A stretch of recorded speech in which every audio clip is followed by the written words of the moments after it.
Hello दोस्तों। दिल्ली के करोल बाग इलाके में एक कचरे का ढेर। हर सुबह नया बदबूदार चेहरा दिखता था। गंदगी, गलियां और गरीबी यहाँ की स्थायी निवासी थे। लेकिन उसी ढेर के पास एक शख्स हर सुबह बैठा मिलता था। उम्र 40-45 के बीच, उलझे बाल, लेकिन हाथ में हमेशा एक टूटी हुई घड़ी जिसकी सुई कभी नहीं चलती थी। लोग उसे पगला बाबू कहते थे। ओ भिखारी, हट यहाँ से, खाना भी नहीं बांट सकते तुझे देखकर। लेकिन वो न चिल्लाता न गाली देता, बस मुस्कुराता, जैसे ये गालियां उसकी रणनीति का हिस्सा हो। कभी कभी वो एकदम चुपचाप खड़ा हो जाता, जैसे आसपास की हर चीज की दिशा नाप रहा हो। और एक अजीब बात, वो हर शाम ठीक 6:13 पर उठता, एक कागज के टुकड़े पर कुछ लिखता और फिर वापस बैठ जाता। एक दिन दिल्ली पुलिस के सिपाही राजवीर सिंह हर दिन उस इलाके में गश्त लगाते थे। अबे तू रोज क्या नाटक करता है, घड़ी में देख के राह चलते लोगों को डराता है? वो भिखारी मुस्कुराया, कुछ नहीं बोला। राजवीर ने उस दिन उसका कागज का टुकड़ा उठाया जिसमें लिखा था 17 दिन बचे हैं, target D2C, high alert. Rajveer चौंका, क्या है ये? भिखारी ने बस इतना कहा, जब धमाका होगा तब मत कहना, बताया नहीं। पुलिस हंसी, फिर नोट किया। राजवीर ने बात अपने अधिकारी को बताई। ACP चड्डा ने कहा, पगला है, ऐसे हर पगले की बात पर ध्यान देने लगे तो हमारा थाना भी पागल खाना बन जाए। राजवीर ने लेकिन बात को ऐसे ही जाने नहीं दिया। उसने उसकी एक तस्वीर ली और गूगल पर रिवर्स इमेज सर्च किया। नतीजा सामने आया और राजवीर की रूह कांप गई। मिसिंग रॉ फील्ड ऑफिसर आर्यन राठौर। 7 साल पहले कंधार, अफगानिस्तान में रॉ का एक मिशन फेल हुआ था। अधिकारी आर्यन राठौर लापता हो गया था। सभी ने माना कि वो या तो मर गया या दुश्मन के हाथों आ चुका है। सरकार ने उसे शहीद माना, पर कोई शव नहीं मिला। और अब 7 साल बाद वही चेहरा करोल बाग के कचरे में मिला था। राजवीर ने बात ऊपर पहुंचाई और रॉ को इन्फॉर्म किया गया।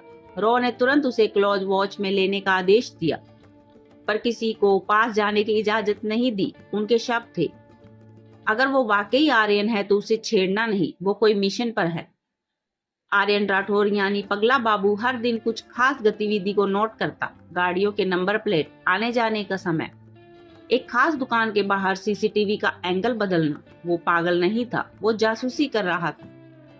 16वां दिन, वो भिखारी अचानक दिल्ली पुलिस स्टेशन पर पहुंचा और चीखते हुए बोला, अगर आज रात 2:13 बजे करोल बाग मेट्रो लाइन 2 बंद नहीं की गई तो 472 लोग मर सकते हैं। सब चौंके।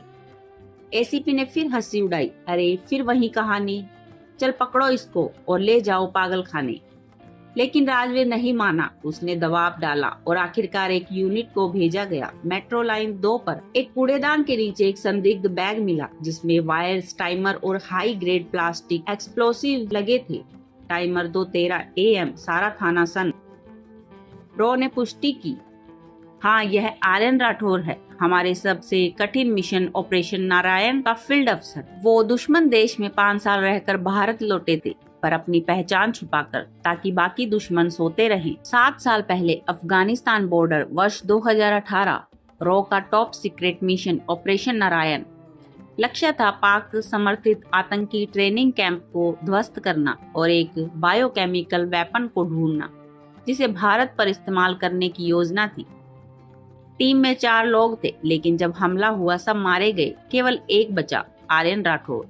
वो जिंदा था, लेकिन दुश्मनों के इलाके में कोई मदद नहीं, पास कोई रेडियो नहीं, बाहर सिर्फ तालिबान और ISI की गाड़ियां घूम रही थी।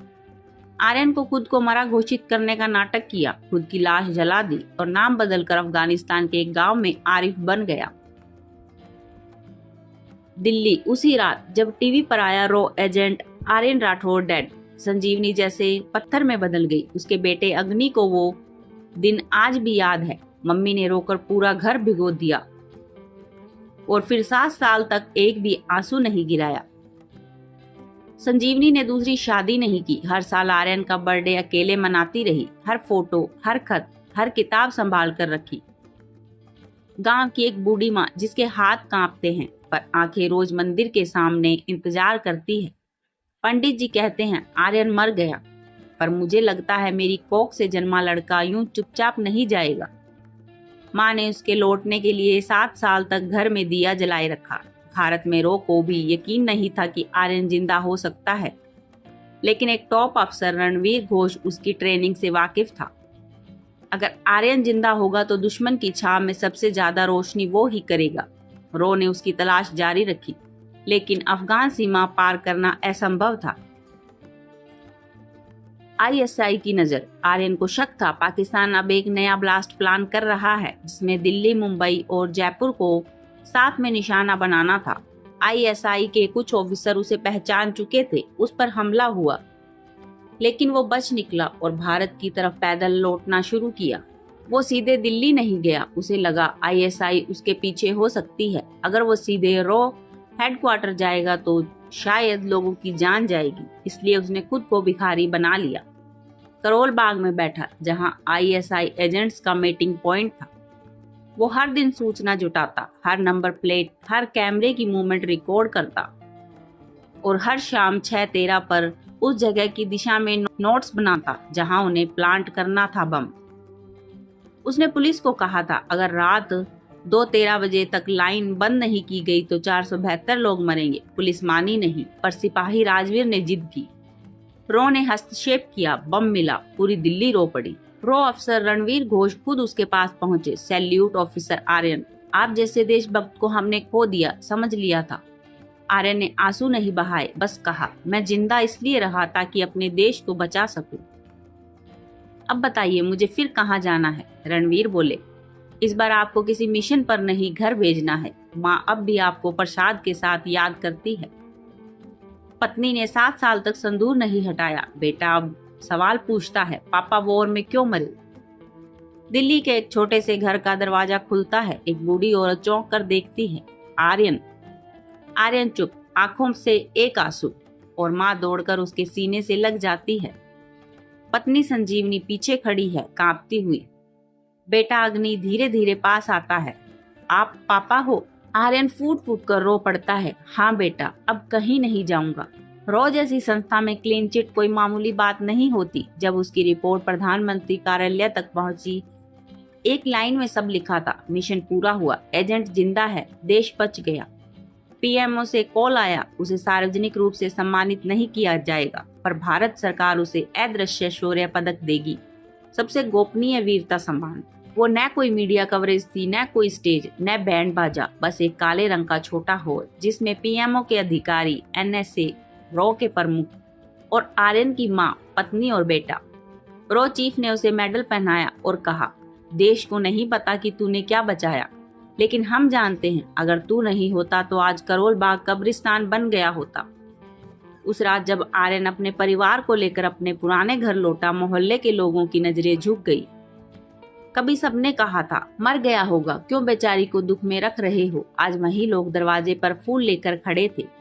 माँ ने आरती उतारी, संजीवनी ने आंखें पोंछी और छोटा अग्नि उसके पास बैठा बोला, पापा आप अब हीरो हो ना? आर्यन मुस्कुराया, सिर सहलाया, नहीं बेटा, मैं बस देश का बेटा हूँ। उसके बाद आर्यन राठौर ने रो नहीं छोड़ा, लेकिन फील्ड से रिटायर हो गया। अब वो दिल्ली के एक गुप्त ट्रेनिंग सेंटर में नए एजेंट्स को तैयार करता है। वो कहता है, जंग सिर्फ बॉर्डर पर नहीं होती, कभी कभी तो रेलवे स्टेशन के बगल में कूड़े के ढेर पर भी लड़ी जाती है। इस पूरी घटना के बाद प्रधानमंत्री ने एक बयान दिया, हमें अब यह पहचानना सीखना होगा कि किसी की वेशभूषा उसकी पहचान नहीं होती। कभी वो झाड़ू उठाए भिखारी भी देश का सबसे बड़ा रक्षक हो सकता है। जिसे हमने भिखारी समझा, वो हमें बचाकर चला गया, बिना कोई शोर किए, बिना कोई सवाल किए, बस एक सच्चे सिपाही की तरह। दोस्तों, कहानी अच्छी लगी हो तो वीडियो को लाइक करें, कमेंट करें और चैनल को सब्सक्राइब जरूर करें। धन्यवाद।